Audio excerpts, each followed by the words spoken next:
most accurate. Yeah, Saturday night I was talking about the youth from the Indian Nations Lacrosse League. They are stuck in Baltimore until tomorrow, and they return to Tulsa tomorrow. So we certainly wish them a safe trip back. Washington, D.C. from space, from a NASA satellite, you can see the reflection of the Washington Monument. 18 inches of snow on this side of the Potomac River.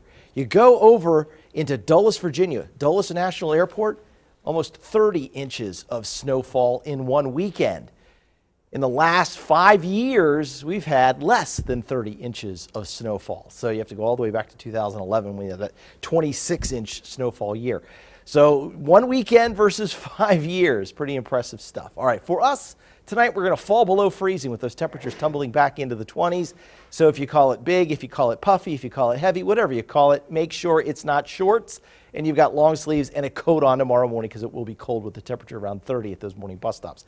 The clouds are trying to break up from the west. I showed you that tower cam shot.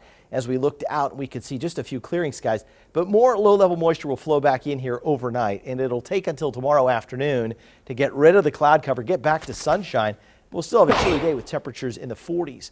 And then we're going to have something unusual happen on Thursday. We'll have a warm front that will move from the northwest to the southeast. Usually the warm fronts jump from the south. This one's northwest to southeast, and what it does is it allows some cold air at the top of the Rockies to spread down to the east side of the mountains, and then with the westerly winds flowing out across the central plains, that air is pushed all the way out into Tulsa, and as it is sinking, it's warming by compression, and it leads to temperatures in western Oklahoma in the 70s.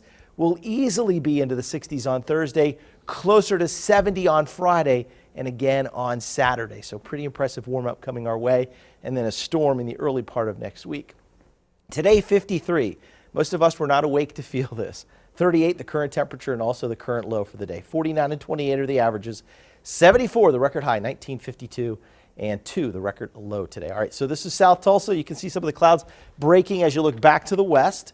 And then we'll look at Bristow. It's just a cold night in Bristow, and McAllister made it up almost to 60 degrees today, and now they have some clouds. We're looking here at I-44 and the BA, and then out there is 169 highway on a dry night. The temperature outside 39 degrees. We have west winds now at 6 miles an hour. The dew points are in the lower 30s. And the feels like temperature right now about 35 degrees. 26 tonight in Independence, 29 in Grove, around 30 at Muskogee and Tahlequah, Okmulgee down to 29. So a cold start tomorrow. And it's not one of those layers kind of day. I think you need the coat all day. Even if the temperatures manage to make it up to 46 with just a little bit of a wind, it'll still feel pretty cold. 45 officially in Tulsa. The pollen counts will be low tomorrow, but we do have some pollen counts showing up, trees and mold. High temperatures to the north, Bartlesville 43 tomorrow, Claremore around 44, Muskogee around 47, and Sapulpa at about 45, and then down to the south of Interstate 40, closer to 50 degrees tomorrow, as you're just not as deep into that cold air as we are here in Tulsa.